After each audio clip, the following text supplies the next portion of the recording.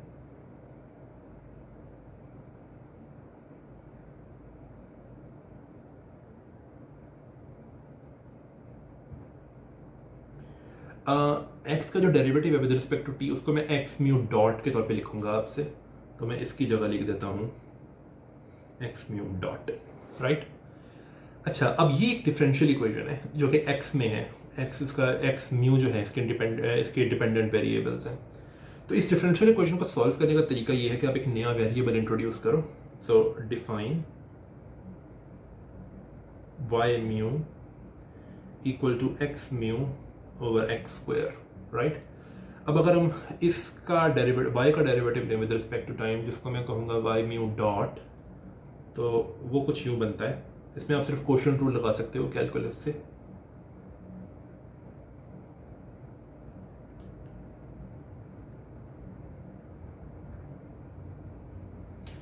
ये वाला जो डॉट है ये दरअसल डॉट प्रोडक्ट वाला है, और ये वाला जो डॉट है ये डेरिवेटिव की वजह से आया है।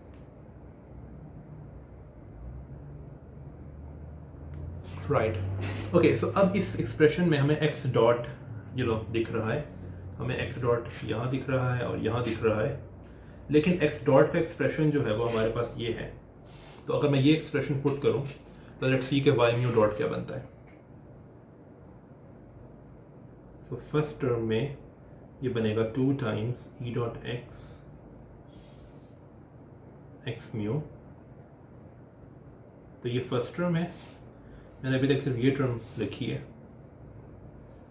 Minus 2 times 2 E dot x square minus x square E dot x mu. मैंने क्या किया है कि मैंने ये एक्सप्रेशन लिखा है, लेकिन चूंकि यहाँ पे x mu x dot x dot x है, ये यानी कि 2 डॉट्स हैं यहाँ पे। ये वाला डॉट डेरिवेटिव वाला है, ये वाला डॉट प्रोडक्ट वाला है। तो एक डॉट प्रोडक्ट भी जा रहा है एक्स के साथ, तो मैंने ये लिखते हुए डॉट प्रोडक्ट भी दे दिया है एक्स के साथ, राइट। ओके, अब आप एक चीज़ देख सकते हो कि यहाँ पे काफ़ी सिंप्लीफिकेशन हो रही है। ये चीज़ जो है ये दरअसल 2 टर्म है सिमिलर, तो 2 - 1 जो है वो 1 हो जाएगा। तो मैं ये कर सकता हूँ कि ये दूसरी टर्म भूल जाऊँ और यहाँ से 2 भी ख़त्म कर दूँ। तो हमारे पास कुछ यूँ बन रहा है कि ये एक टर्म है -2 E dot x square x mu, but वही टर्म ये भी है, और दोनों एक प्लस में है, और यानी एक के साथ प्लस लगा हुआ एक के साथ माइनस, कैंसिल हो जाएंगी दोनों, तो सिर्फ एक टर्म बचेगी और वो है ये टर्म जब इसके साथ मल्टीप्लाई होगी। तो हमारे पास बच रहा है एक्स स्क्वायर का square E mu divided by x square का स्क्वायर, लेकिन ये बनता है माइनस ई म्यू। सो हमारी डिफरेंशियल इक्वेशन जो है वो है माइनस ई म्यू। बहुत सिंप्लीफाई हो गई हमारी डिफरेंशियल इक्वेशन स्टार्ट कहाँ से हुई थी? ये कॉम्प्लिकेटेड लुकिंग डिफरेंशियल इक्वेशन थी, लेकिन ये कितनी सिंप्लीफाई हो गई है इस वेरिएबल चेंज के बाद, बहुत सिंप्लीफाई हो गई है। और हमें याद रखने की ज़रूरत है कि y जो है वो फंक्शन है t का, तो as a function of t। तो इस डिफरेंशियल इक्वेशन को सॉल्व करना तो बहुत ही आसान है। ये एक कांस्टेंट आएगा यहाँ पे, ये इंटीग्रेशन कांस्टेंट है, लेकिन आप देख सकते हो कि अगर t 0 हो तो फिर ये जो भी कांस्टेंट होता है यहाँ पे वो y म्यू 0 के इक्वल हो जाता, तो मैंने इसको y म्यू 0 लिख दिया है। ओके, अब हमें पता है कि y म्यू जो है वो x mu over x square के इक्वल है। तो मैं ये चीज़ यहाँ पे भी लगाऊंगा और यहाँ पे भी लगाऊंगा। सो हमारे पास कुछ यूँ बनता है x mu t over x square t equal to x mu 0 over x square 0 minus t times e mu. अब दो तीन चेंजेस मैं यहाँ पे करूँगा। पहली चीज़ तो ये कि मैंने पहले ये किया था कि मैंने एक्स प्राइम को एक्स टी लिख दिया था, तो अब मुझे एक्स टी लिखने की कोई ज़रूरत नहीं है, अब मैं एक्स प्राइम लिख सकता हूँ वापस। और ये फाइनाइट ट्रांसफॉर्मेशन के बाद है, राइट, क्योंकि यहाँ पे टी जो है वो कुछ भी हो सकता है, टी स्मॉल होने की कोई ज़रूरत नहीं है। तो ये फाइनाइट ट्रांसफॉर्मेशन के बाद जो एक्स बनता है एक्स प्राइम, वो है ये वाला एक्स प्राइम। और एक्स ज़ीरो लिखने की कोई ज़रूरत नहीं है, आप सिंपली एक्स लिख सकते हो। और मैंने पीछे ये लिखा था कि b is equal to t e mu, right, तो मैं ये भी अब यूज़ करता हूँ यहाँ पे, तो ये बनता है b म्यू। तो ये है स्पेशल कन्फॉर्मल ट्रांसफॉर्मेशंस की फाइनाइट फॉर्म।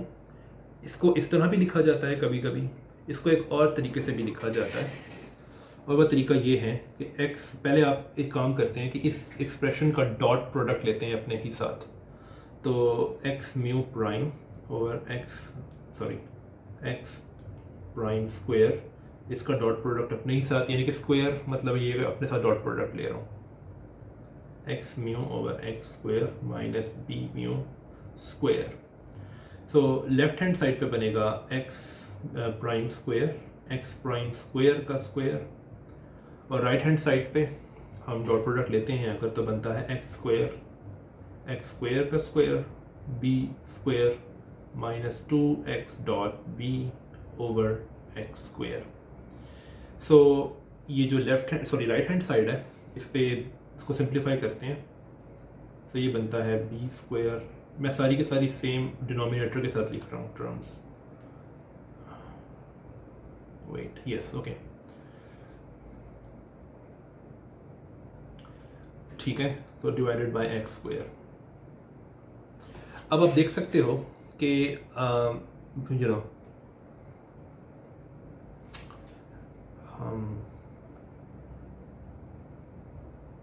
ओके, सो ये लेफ्ट हैंड साइड पे अगर आप देख सकते हो कि यहाँ पे ये कैंसलेशन हो रही है, तो हमारे पास ये आएगा x prime square x square plus b square x square minus 2x dot b over x square. तो इसका मतलब ये है कि एक्स प्राइम स्क्वायर जो है वो है x square divided bye x square plus 1 minute, I think एक मिस्टेक है, या सॉरी, यहाँ पे भी कैंसलेशन हो रही है इससे, सॉरी, इस पूरे की कैंसलेशन होगी, तो यहाँ पे एक्स स्क्वायर नहीं, यहाँ पे 1 आएगा, या सॉरी, ओके, सो इसको मैं ज़रा कन्वेंशनल फॉर्म में लिखता हूँ, तो ये 2x डॉट बी वाली टर्म बीच में लिखता हूँ, एक्स स्क्वायर बी स्क्वायर। सो मेरे पास एक्स प्राइम स्क्वायर का फॉर्मूला आ गया। अब अगर मैं दोबारा जाऊँ इस फॉर्मूला पे, इस रिलेशन पे, तो मैं इसको यूँ लिख सकता हूँ कि x prime mu, x prime square x mu over x square minus b mu. So यहाँ पे आप कोट कर सकते हो ये वाला फॉर्मूला कि एक्स प्राइम स्क्वायर जो है वो इसके इक्वल है, तो आपके पास बनेगा एक्स स्क्वायर ओवर 1 माइनस, अच्छा इसमें चलो अभी नहीं करते, बाद में करेंगे, 1 minus 2 times x dot b x square b square, और ये मल्टीप्लाई हो रहा है इस सब से, राइट। इसको लिखने का तरीका ये है कि it's x mu minus x square b mu 1 minus 2 times x dot p plus x square b square. तो आप लिख सकते हो कि x mu prime is 1 minus, sorry, x mu minus this thing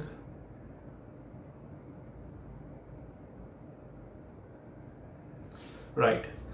so ये है finite form special conformal transformations के। अब हमने स्पेशल कन्फॉर्मल ट्रांसफॉर्मेशन समेत तमाम की तमाम ट्रांसफॉर्मेशंस जो हैं उनकी फाइनाइट फॉर्म देख लिए। तो अब मैं एक और टॉपिक डिस्कस करना चाहता हूँ इस वीडियो में, और वो टॉपिक ये है कि हम ये क्वेश्चन पूछ सकते हैं कि वो कौन सी क्वांटिटीज़ हैं जो कि इनवेरिएंट होंगी कन्फॉर्मल ट्रांसफॉर्मेशंस के अंदर, तमाम कन्फॉर्मल ट्रांसफॉर्मेशंस के अंदर।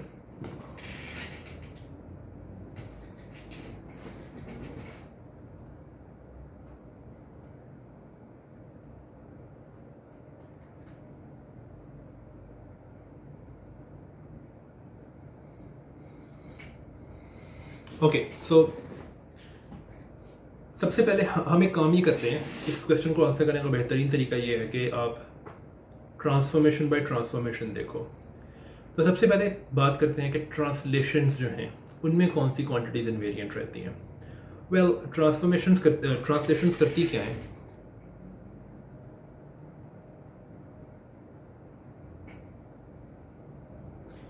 ट्रांसलेशन ये करती हैं कि वो फाइनाइट ट्रांसलेशंस की बात कर रहा हूँ मैं, तमाम फाइनाइट ट्रांसफॉर्मेशंस की बात करूँगा कि वो एक वेक्टर ऐड कर देती हैं।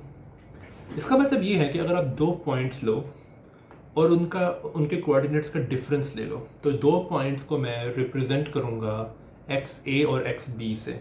सो एक्स ए ये एक पॉइंट है और एक्स बी ये दूसरा पॉइंट है, राइट। सो इनके कोऑर्डिनेट्स का अगर मैं डिफरेंस लूँ, राइट, तो देखो कि जब ये चेंज होते हैं, यानी कि प्राइम्ड वर्जन्स इनके जो होंगे वो किस तरह के होंगे। तो एक्स ए प्राइम म्यू जो है वो कुछ यूँ बनेगा। अच्छा, इस ए का इस ए से कोई मैं बल्कि चेंज कर देता हूँ इसका नाम, इसको मैं क्या करूँ, यू नहीं बल्कि डब्ल्यू यू कर देता हूँ। तो ये एक वेक्टर है सिर्फ, कुछ भी नहीं है। और W you minus x b mu minus W you, लेकिन डब्ल्यू यू कैंसिल हो जाएंगे, तो इसका मतलब है कि ये इनवेरिएंट है। इसका मतलब है कि ये इनवेरिएंट है। प्राइम्ड कोऑर्डिनेट्स में भी वही है जो कि पहले था।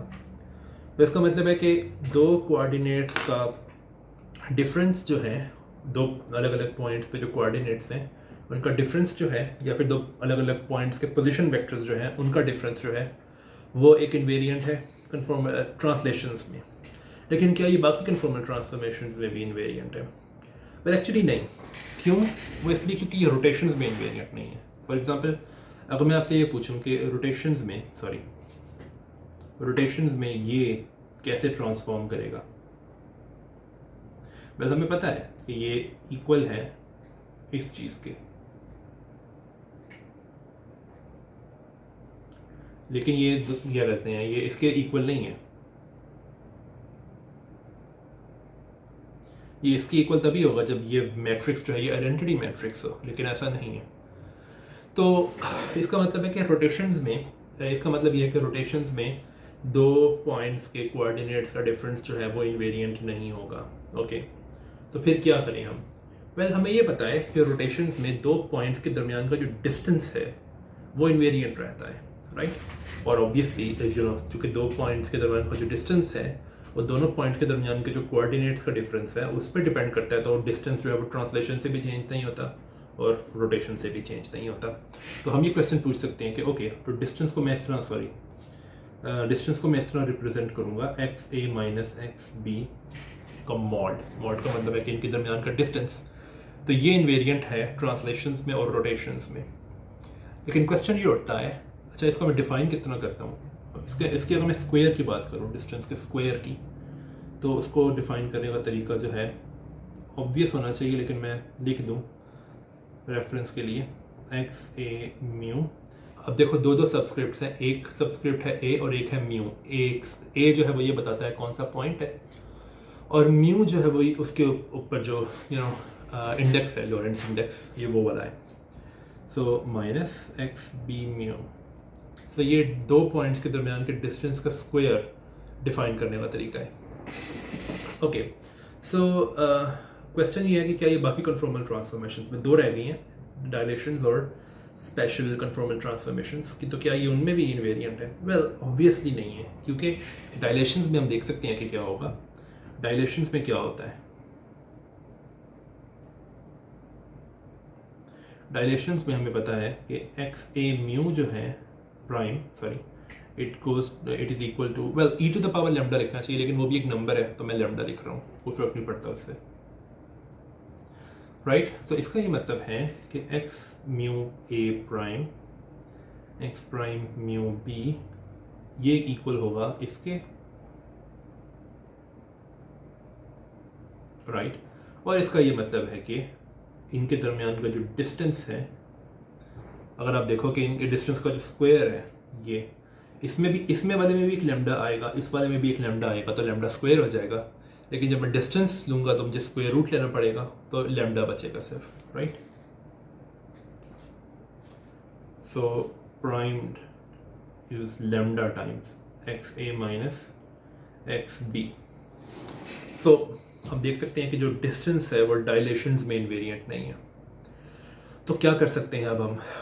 उसका एक तरीका ये है कि हम ये कर लें कि हम दो से ज़्यादा पॉइंट्स लेते हैं, या कोई भी दो या तीन या चार, कोई जितने मर्जी पॉइंट्स लें, और उनमें से ना हम डिस्टेंसेस के रेशियोज लेना शुरू करें। तो मैं 4 पॉइंट्स इंट्रोड्यूस करता हूँ, वो चारों पॉइंट्स में से 2 पॉइंट्स सेम भी हो सकते हैं वैसे। तो 4 पॉइंट्स इंट्रोड्यूस करते हैं, एक्स ए, एक्स बी, एक्स सी और एक्स डी, राइट। और मैं ये क्लेम कर रहा हूँ कि ये जो चीज़ है ये डायलेशंस में इनवेरिएंट है। वो क्यों? वो इसलिए क्योंकि होगा कुछ यूं के ऊपर भी लेमडा आएगा और नीचे भी लेमडा आएगा, लेकिन लेमडा कैंसिल हो जाएगा, राइट। तो ये चीज़ जो है, ये रेशियो जो है ये डायलेशंस में इनवेरिएंट है। अब मसला सिर्फ रह गया स्पेशल कन्फॉर्मल ट्रांसफॉर्मेशंस का। तो स्पेशल कन्फॉर्मल ट्रांसफॉर्मेशंस में क्या ये चीज़ इनवेरिएंट है? ये पता करने के लिए थोड़ा वर्क करना पड़ेगा, और हम वो करते हैं अभी, और हम देखेंगे कि आंसर है no. So what about special conformal transformations?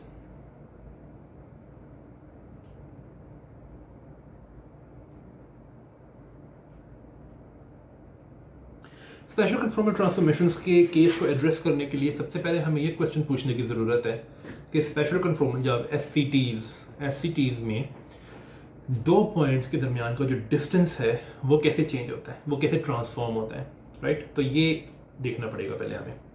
तो सबसे पहले तो मैं ये लिखूँगा कि एक पॉइंट जो है ए कर लो उसको, ये ट्रांसफॉर्म कुछ यूँ होता है,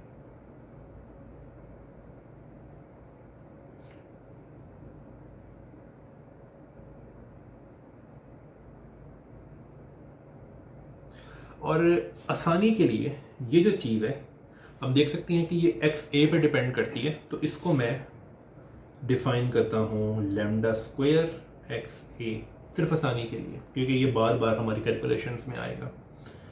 सो इसको मैं यूँ भी लिख सकता हूँ कि x mu prime a is equal to, तो x mu prime a is x mu a minus b mu x a square over lambda square x a. इसी तरीके से अगर कोई दूसरा पॉइंट हो बी, तो वो ट्रांसफॉर्म कुछ यूं होगा, और इन 2 बीज में कंफ्यूज नहीं होना, एक बी जो है वो सब्सक्रिप्ट है और एक बी जो है वो यू नो पैरामीटर वेक्टर है, राइट। तो यहाँ पे आएगा x lambda square x b. तो इनका डिफरेंस लेते हैं,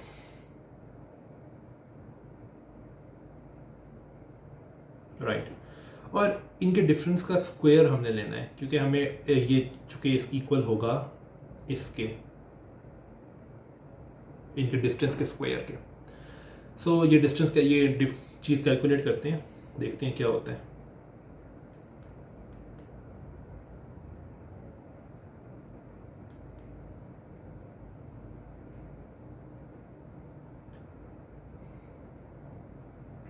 सॉरी,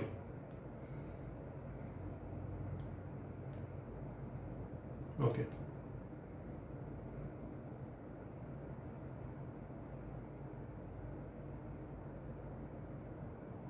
तो इसका स्क्वायर हमें कैलकुलेट करना है, यानी कि स्क्वायर का मतलब है कि अपना डॉट प्रोडक्ट अपने ही साथ। तो इसमें सबसे पहले तो हम ये वाली चीज़ लेते हैं और इसका डॉट प्रोडक्ट, यानी कि ये वाली चीज़ का मतलब है ये पूरी फ्रैक्शन जो है, और इसका डॉट प्रोडक्ट अपने ही साथ ले लेते हैं। तो देखते हैं हमारे पास क्या आता है। हमारे पास आएगा एक्स ए स्क्वायर एंड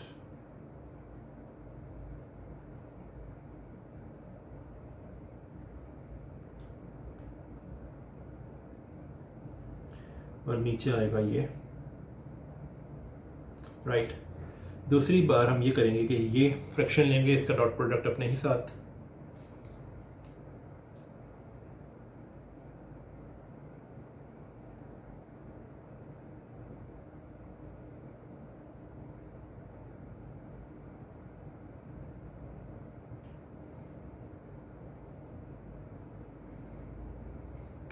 और लास्ट चीज़ ये होगी कि हम -2 टाइम्स इन दोनों का डॉट प्रोडक्ट लेंगे एक दूसरे के साथ, राइट।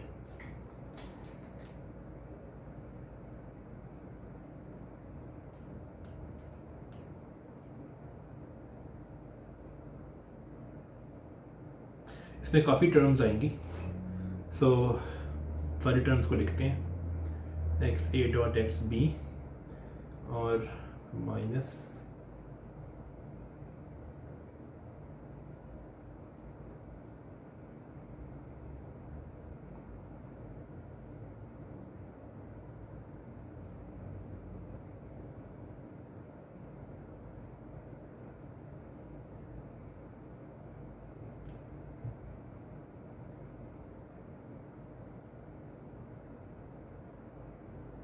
राइट। तो ये सारी की सारी टर्म्स आ रही हैं। अच्छा, अब हमने क्या करना है कि हम कुछ टर्म्स को एक साथ लिखेंगे। तो हम ये वाली टर्म्स लेते हैं जिसमें एक्स ए स्क्वेयर है। तो एक तो वो ये टर्म है, एक ये है और एक ये है, लेकिन एक और टर्म है और वो है ये वाली। लेकिन आप ये देख सकते हो कि जितनी भी टर्म्स इस ब्रैकेट के अंदर हैं उनके साथ ये 2 का फैक्टर लगा हुआ है। लेकिन जब हम ये वाली टर्म लेंगे ना, उसमें से हम सिर्फ एक लेंगे, क्योंकि ये टर्म 2 दफ़ा है 2 के फैक्टर की वजह से, लेकिन हम सिर्फ एक लेंगे इनमें से। ये मैं आपको समझ आ जाएगी अभी कि मैं क्यों कर रहा हूँ ऐसे। ओके, सो इन टर्म्स को एक साथ लिखते हैं। तो एक्स ए स्क्वायर कॉमन ले लेते हैं और फिर ये वाली दो ऊपर वाली दो टर्म्स, यानी कि ये वाली और ये वाली टर्म। सो 1 - 2 और नीचे उसके ये आएगा। उसके अलावा ये टर्म जो कि आ रही है +2 times b dot x b divided by lambda square x a lambda square x b, और माइनस, जैसे कि मैंने कहा मैं सिर्फ एक लूँगा इनमें से, तो वो होगा b स्क्वायर और एक्स बी स्क्वायर। बल्कि इन दोनों को मैं एक साथ लिख लेता हूँ, एक मिनट।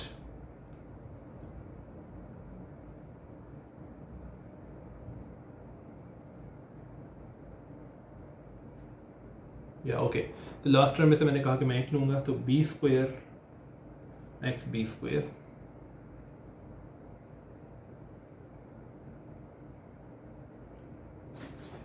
राइट। सो हमारे पास अभी पहली ये टर्म बनी है जिसमें एक्स ए स्क्वायर है।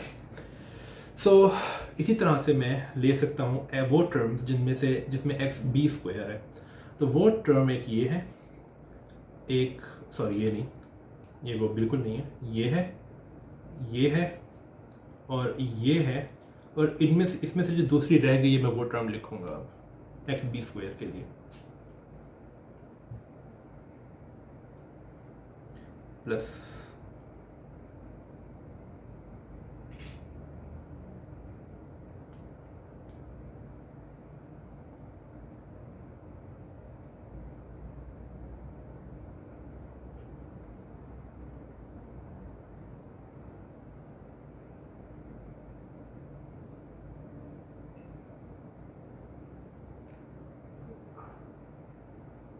One minute,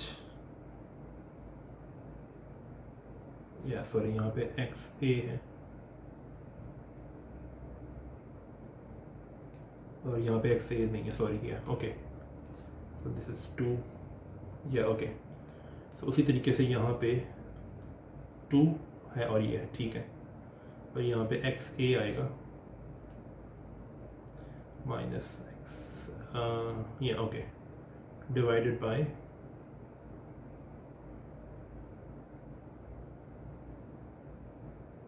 okay. अब हमारे पास कुछ टर्म्स रह गई हैं, इनमें से एक तो ये टर्म है, एक ये टर्म है और एक ये टर्म है, राइट। ये टर्म पूरी हो चुकी है, अब इसको देखने की ज़रूरत नहीं है। सो ये जो रह गई हैं टर्म्स, इनको मैं अनसर्कल कर देता हूँ ताकि देखना आसान हो। तो इन टर्म्स को लिखते हैं अब।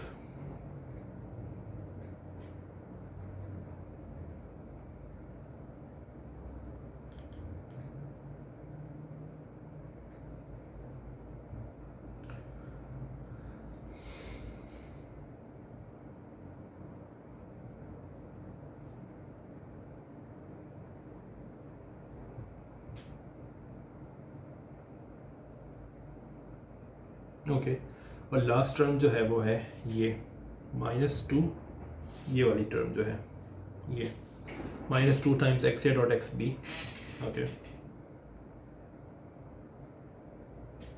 Divided by this thing, right. Okay, अब हम थोड़े ट्रिक्स लगाने शुरू करते हैं। पहली चीज़ तो ये, आप ये टर्म देखो, ये वाली टर्म, यहाँ पे हम एक थोड़ी सी मैनिपुलेशन करते हैं। हम एक काम ये करते हैं कि ये जो प्लस है ना, इसको हम माइनस कर देते हैं, उसकी वजह से एक माइनस न्यूमरेटर में चला जाएगा, तो वो यूँ हो जाएगा।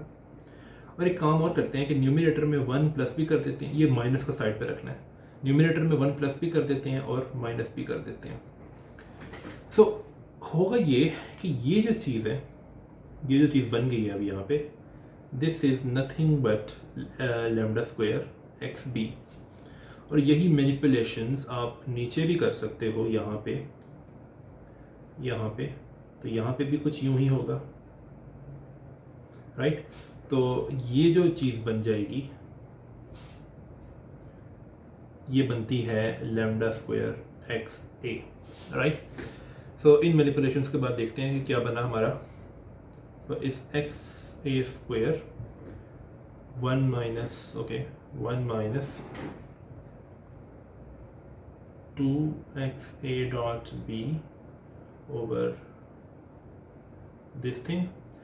अब यहाँ पे दो टर्म्स हैं, एक होगी ये माइनस और ये माइनस जो है ये मिलके 1 हो जाएगा, और 1 ओवर ये सारा आएगा हमारे पास, सो +1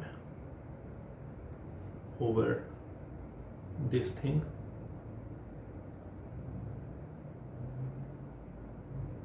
राइट। ओके, और दूसरा जो चीज़ होगी वो हमारे पास होगी कि ये वाला जो माइनस है, वो जब आप ये चीज़ देखोगे, ये चीज़ क्या बन रही है, तो चूँकि ऊपर वाला जो है वो लैम्डा स्क्वायर एक्स बी है, तो वो लैम्डा स्क्वायर एक्स बी जो है वो इस लैम्डा स्क्वायर एक्स बी को कैंसिल कर देगा, तो आपके पास सिर्फ 1 ओवर लैम्डा स्क्वायर एक्स ए रह जाएगा, तो एक माइनस भी साथ में आएगा। सो लेट्स सी कि क्या बनता है। हमारे पास आएगा -1 ओवर लैम्डा स्क्वायर एक्स ए, राइट। ओके, सो यही चीज़ आप देख सकते हो कि यही आप सारा काम देखोगे कि ये एक्स बी स्क्वायर वाले में होगा, यानी कि इस सारे के सारे सिस्टम में भी यही कुछ होगा। सो इसमें आप देख सकते हो कि आपके पास बनेगा, आप चेक कर सकते हो एक्सरसाइज के तौर पे।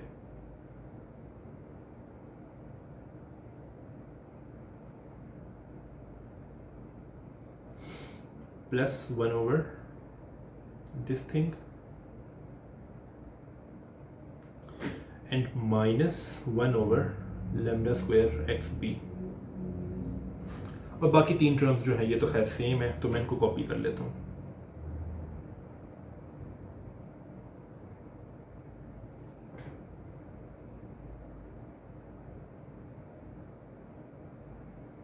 बाकी 3 टर्म्स सेम है। अच्छा, अब एक काम करते हैं कि ये जो है ये वाली टर्म, इसमें मैं न्यूमरेटर में भी lambda square x A multiply कर देता हूँ और डिनोमिनेटर में भी। सो उससे क्या होगा, तो यह बनेगा लैम्डा स्क्वायर एक्स ए और लैम्डा पावर 4 नीचे आ जाएगी। लेकिन अब एक काम देखते हैं कि ये जो है और ये, इनका सम क्या बनता है। यानी कि सिर्फ मैं कह ही रहा हूँ कि मैं अगर इसको थोड़ी देर के लिए इग्नोर कर दूँ और देखूँ कि बाकी सब कुछ क्या बन रहा है ब्रैकेट के अंदर, तो इसको मैं ज़रा साइड पे करके देखता हूँ कि क्या बन रहा है। So 1 minus x a dot b plus lambda square x a, और इन सब का आप देख सकते हो कि डिनोमिनेटर सेम है, मैंने जानबूझ कर डिनोमिनेटर सेम किया है, तो इसका भी लैम्डा पावर 4 है, ऊपर वाले का भी लैम्डा पावर 4 है। तो ये देखते हैं क्या बनता है। तो 1 मिनट, ये सॉरी माइनस है यहाँ पे, minus, so 1 minus this thing. अब आप लैम्डा स्क्वायर एक्स ए का एक्सप्रेशन यूज़ कर सकते हो, -1 + 2 x a dot b minus b square x a square divided by this. लेकिन ये कैंसिल होता है इससे, ये कैंसिल होता है इससे, और आपके पास बन जाता है -b square x a square times this, right. इसका मतलब ये हुआ कि मैं इसको भूल जाऊँ, और इसको भी भूल जाऊँ, तो इनका जो हासिल है हमारे पास वो बन रहा है minus b square x a square lambda power 4 x A, right. यही चीज़ आप देख सकते हो यहाँ पे होगी, यहाँ पे आएगा minus b square x b square lambda power 4 x b, right. लेकिन आप देखो कि ये पहली वाली टर्म जो है ये वाली, जब ये इससे मल्टीप्लाई होगी तो ये देगी minus b square x a square का square divided by lambda power 4 A, but minus में है ये वाला माइनस इसके साथ लगा हुआ है ये वाला, राइट। तो ये जो है ये कैंसिल हो जाएगी इस टर्म से, ये दोनों सेम है, राइट। इसी तरह से ये वाली टर्म कैंसिल हो जाएगी इससे, राइट। तो हमारे पास बचेगा क्या वो देखते हैं।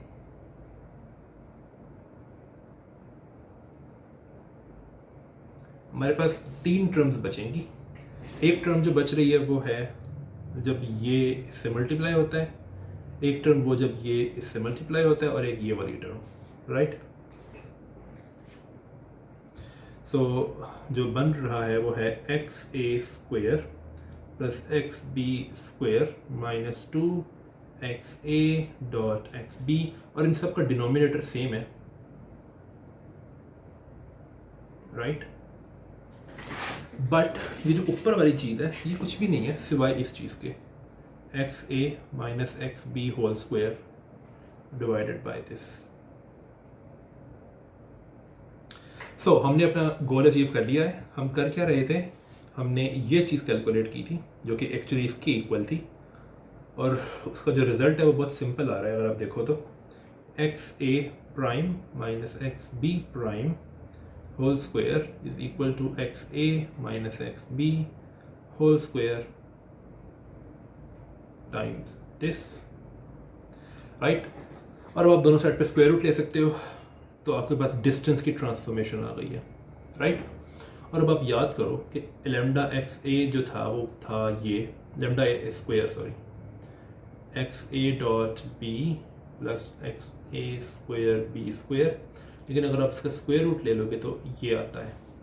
इसका मतलब ये है कि अगर आपको डिस्टेंस की ट्रांसफॉर्मेशंस देखनी है तो ओरिजिनल डिस्टेंस जो है वो डिवाइड हो जाएगा इस फैक्टर और इस फैक्टर के साथ, और इस फैक्टर की डेफिनेशन जो है वो ये है। अगर आपको लेमडा एक्स बी चाहिए तो एक ही जगह बी लगा दो, एक ही जगह बस बी लगा दो, तो आपके पास ट्रांसफॉर्मेशन आ जाएगी।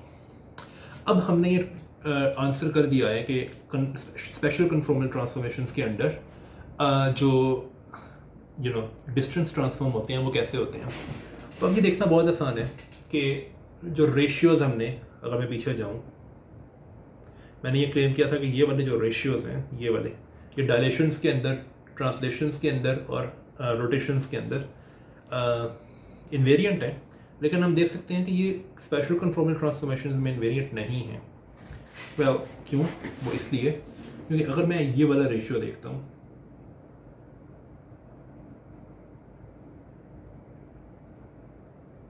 तो इसकी ट्रांसफॉर्मेशन जो है वो कुछ यूँ है, x a minus x b lambda x a lambda x B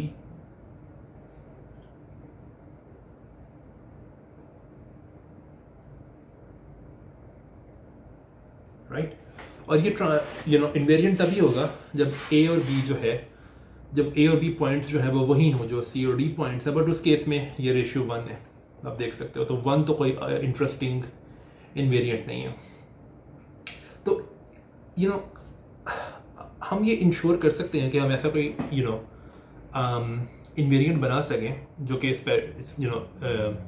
special conformal transformations में भी इन्वेरिएंट हो। हमें करना सिर्फ ये है कि हमने रेशियोज़ के प्रोडक्ट्स देखने हैं, लेकिन इस तरह करना है कि जो पॉइंट न्यूमरेटर्स में कहीं पे आया है वो डिनोमिनेटर में भी आ जाए। फॉर एग्जांपल, अगर मैं आपसे कहूँ कि ये एक रेशियोज़ का प्रोडक्ट है,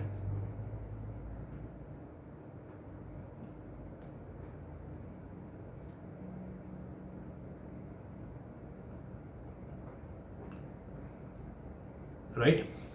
तो आप देख सकते हो कि इसकी अगर मैं प्राइम्ड फॉर्म देखूं तो वो क्या है, वो है x1 और बाकी सारी लिखता हूँ मैं.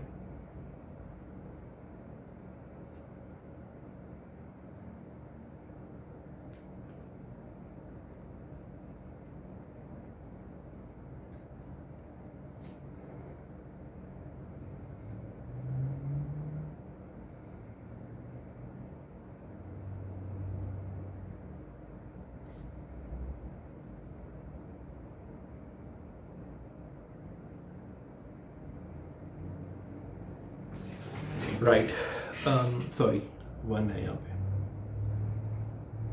या ओके, अब आप एक चीज़ देख सकते हो कि ये यहाँ पे कैंसिल हो जाता है, ये यहाँ पे कैंसिल होता है, ये यहाँ पे कैंसिल होता है और ये यहाँ पे, और ये जो है ये इन्वेरिएंट है हमारे पास एक.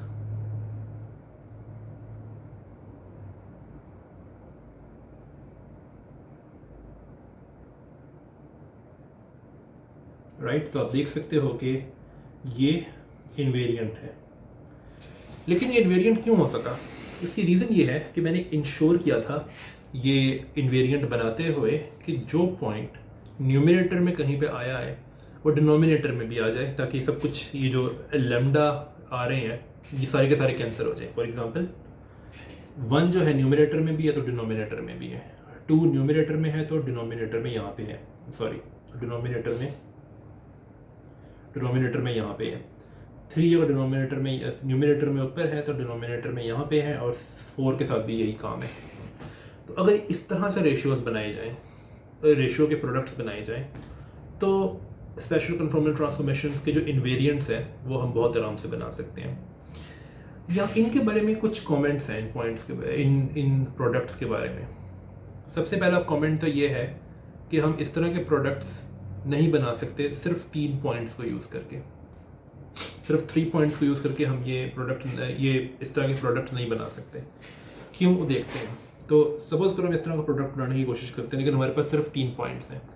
तो पहले हम कोई 2 पॉइंट्स चुन लेते हैं, लेकिन यहाँ पे नीचे मैं या तो 2 चूज़ कर सकता हूँ, लेकिन उसके साथ या तो मैं 1 चूज़ कर सकता हूँ, लेकिन वो तो फिर बिल्कुल ही कैंसिल होकर 1 हो जाएगा. तो मैं तीसरा पॉइंट चूज़ कर लेता हूँ. ओके, तो अब 2 जो है वो ऊपर और नीचे दोनों जगह आ चुका है. अब 3 चूँकि नीचे आया हुआ है तो 3 को 1 ऊपर भी आना पड़ेगा, माइनस समथिंग हमें नहीं पता वो क्या है, और 1 चूँकि ऊपर आ चुका है तो 1 को नीचे भी आना पड़ेगा.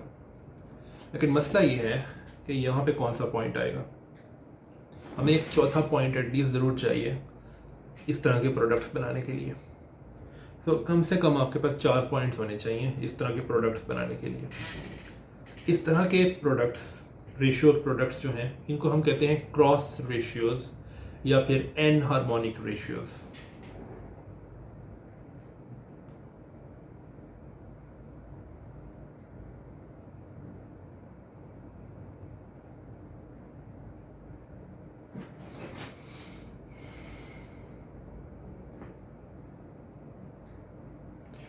अब आप ये क्वेश्चन पूछ सकते हो कि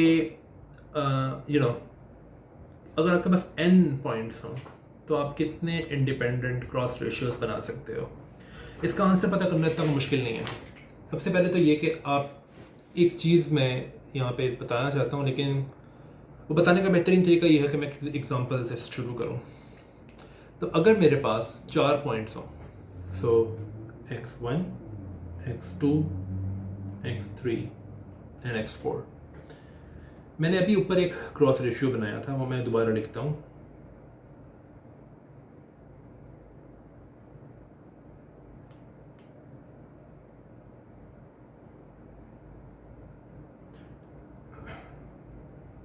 आप देख सकते हो कि परफेक्टली रीजनेबल क्रॉस रेशियो है.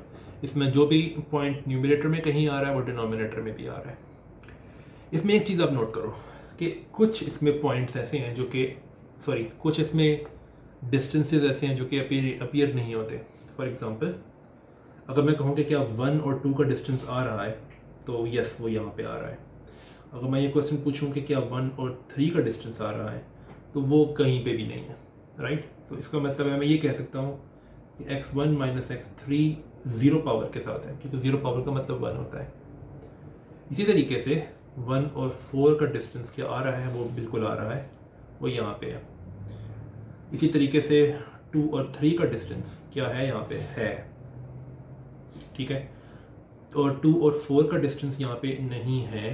तो इसका मतलब ये है कि मैं ये भी लिख सकता हूँ कि 2 और 4 का जो डिस्टेंस है उसकी पावर भी 0 है। 3 और 4 का डिस्टेंस रह गया, वो यहाँ पे है। तो बताना मैं ये चाह रहा हूँ कि जितने भी पॉसिबल डिस्टेंसेस आप बना सकते हो उनकी पावर या तो 1 हो सकती है, इसका मतलब ये है कि वो न्यूमरेटर में आई है, या तो -1 हो सकती है, इसका मतलब ये होगा कि वो डिनोमिनेटर में आई है डिस्टेंसेस। फॉर एग्जांपल अगर मैं इस डिस्टेंस की बात करूँ x2 - x3, तो इसकी पावर -1 है क्योंकि ये डिनोमिनेटर में आ रहा है। या तो फिर ये हो सकता है कि उस डिस्टेंस की पावर 0 हो, जैसे कि इन दोनों डिस्टेंसेस की पावर 0 थी। अब सपोज करो कि आपके पास n पॉइंट्स हैं, सो आपके पास n पॉइंट्स हैं x1 x2 until xn, ठीक है। क्वेश्चन ये है कि आप कितने डिस्टेंसेस बना सकते हो। वेल ये बहुत आसान है कोई आंसर करना, क्योंकि आपको n में से 2 पॉइंट्स चूज़ करने हैं डिस्टेंस बनाने के लिए। तो टोटल डिस्टेंसेस जो आप बना सकते हो वो है n choose 2, राइट, जिसका फॉर्मूला हमें पता है कि वो n × n - 1 डिवाइड बाई 2 है। लेकिन हम ये चीज़ देख सकते हैं कि अगर हम कोई एक पॉइंट लें, फॉर एग्जांपल अगर मैं इसी एग्जांपल में रहूं, और उससे पहले मैं एक और चीज़ डिफाइन कर दूं कि मैं xi - xj को कहूँगा rij, ठीक है। और चूँकि हमें पता है कि डिस्टेंस जो xi से xj का है तो वही डिस्टेंस xj से xi का है, तो ओवर काउंटिंग को अवॉइड करने के लिए मैं हमेशा ये अज्यूम करूँगा कि i is less than j, right. तो मेरी ट्रीटमेंट में r12 तो आएगा, लेकिन r21 कभी नहीं आएगा क्योंकि 2 जो है वो बड़ा है 1 से। हम जानते हैं ये दोनों सेम है, तो ये दोनों डिस्टेंस को मैं डबल काउंट नहीं करना चाहता। ओके, अब फॉर एग्जांपल मैं 1 की बात करता हूँ, पॉइंट 1 ले लेता हूँ। सो 1 जो है वो एक दफ़ा ऊपर आ गया, ठीक है, तो एक दफ़ा ये नीचे भी आ गया। मैं ये कह सकता हूँ कि 1 जिन जिन डिस्टेंसेस में इन्वॉल्वड है उन डिस्टेंसेस की पावर्स को अगर मैं ऐड करना शुरू करूँ तो देखते हैं क्या बनता है। तो पहले तो 1 आया ऊपर, जो कि जिस केस में पावर आई 1, ओके। दूसरे केस में 1 आया यहाँ पे नीचे, जिस केस में पावर जो आ गई वो है -1। और तीसरा केस जो है वो ये है कि 1 जो है वो यहाँ पर आया जहाँ पे पावर 0 है, 0, तो पावर्स का सम जो है वो 0 है। तो ये देखना आसान है कि किसी भी पॉइंट के लिए जिन जिन डिस्टेंसेस में वो पॉइंट आया है उनकी पावर्स का जो सम है वो 0 होना चाहिए। क्यों? क्योंकि या तो वो पावर 0 होगी, जैसे कि अभी तीसरी मैंने लिखी है पावर 0, या तो उसकी पावर 1 या -1 होगी। लेकिन जितनी बार वो ऊपर आना चाहिए न्यूमरेटर में उतनी ही बार नीचे आना चाहिए ताकि कैंसलेशन हो सके। इसका मतलब है कि जितनी बार 1 आएगा पावर्स में उतनी बार -1 आना चाहिए। तो सम अगर मैं करूँगा तो 0 होगा, राइट। तो अब अगर मेरे पास n पॉइंट्स हैं तो मैं ये कर सकता हूँ कि जो rij डिस्टेंस है उसकी पावर को मैं रिप्रेजेंट करूँगा μij से, राइट। फॉर एग्जांपल अगर मैं यहाँ पे देखूँ तो ये जो है x1 x2 ये जो है ये है r12, और μ12 जो है वो 1 है क्योंकि ये डिस्टेंस जो है ये न्यूमरेटर में आया है यहाँ पे, राइट। तो पावर को मैं μ12 से रिप्रेजेंट करूँगा। अब मेरा क्लेम ये है कि पावर्स एक फिक्स्ड पॉइंट के लिए, जैसे आप फॉर एग्जाम्पल आप i को फिक्स कर दो, राइट। तो ith पॉइंट के लिए जिन जिन डिस्टेंसेस में वो आया है उन सब की पावर्स का सम 0 है। तो मैं ये लिख सकता हूँ कि μij सम करो जब j जो है, अच्छा रुको, बल्कि इसको पहले यूँ लिखते हैं ji, क्योंकि मैंने कहा था कि जो भी पहले आएगा वो छोटा है, जो बड़ा बाद में आएगा वो बड़ा है, राइट। सो इस केस में j जो है वो जा सकता है 1 से लेके, लेकिन i से छोटा होना चाहिए तो i -1 तक, प्लस वो केसेस जिसमें i छोटा है तो अब j जो है वो i से बड़ा होगा हमेशा, i+1 से n तक। तो ये जो सम है, ये मैंने असल में सम कंस्ट्रक्ट किया है तमाम पावर्स का जिसमें ith पॉइंट आता है, क्योंकि आप देख सकते हो कि समेशन j पे हो रही है, i पे नहीं हो रही, तो ये ith पॉइंट के लिए है। तो ये पावर्स का सम जो है वो 0 होना चाहिए, राइट। अब पॉइंट्स कितने हैं हमारे पास? हमारे पास पॉइंट्स n है, तो ये इस तरह की इक्वेशन n पॉइंट्स के लिए हमारे पास होगी, राइट। हमारे पास n इक्वेशंस हैं, एक तरह से आप ये कह सकते हो। तो हमारे पास टोटल नंबर ऑफ डिस्टेंसेस जो हैं जो हम चूज़ कर सकते हैं वो n चूज़ 2 हैं, लेकिन जो कंस्ट्रेंट्स हैं हमारे पास वो n है, क्योंकि हमारे पास n इक्वेशंस हैं जो कि हमें सेटिस्फाई करने की ज़रूरत है। तो हमारे पास जो टोटल नंबर ऑफ रेशियोज आ सकते हैं वो हैं ये, राइट। लेकिन इसका जो फॉर्मूला है वो हमें पता है कि वो ये है -n, so this is n square minus n minus 2n divided by 2। तो इसको मैं लिख सकता हूँ n into n minus 3 divided by 2। इसका मतलब ये है कि अगर हमारे पास n पॉइंट्स हैं तो आप इतने क्रॉस रेशियोज बना सकते हो, और आप देख सकते हो इस फार्मूला से कि अगर n 3 है तो 0 रेशियोज आप बना सकते हो, बिकॉज इसमें n-3 आ रहा है। इसको एक चीज़ के लिए हम टेस्ट कर सकते हैं कि अगर हमारे पास 4 पॉइंट्स हो तो हम बना सकते हैं 4 into 4 minus 3 divided by 2, यानी कि 2 क्रॉस रेशियोज। तो वो 2 क्रॉस रेशियोज तो हम बना सकते हैं बहुत आराम से। एक क्रॉस रेशियो वो है जो कि कुछ यूं होगा,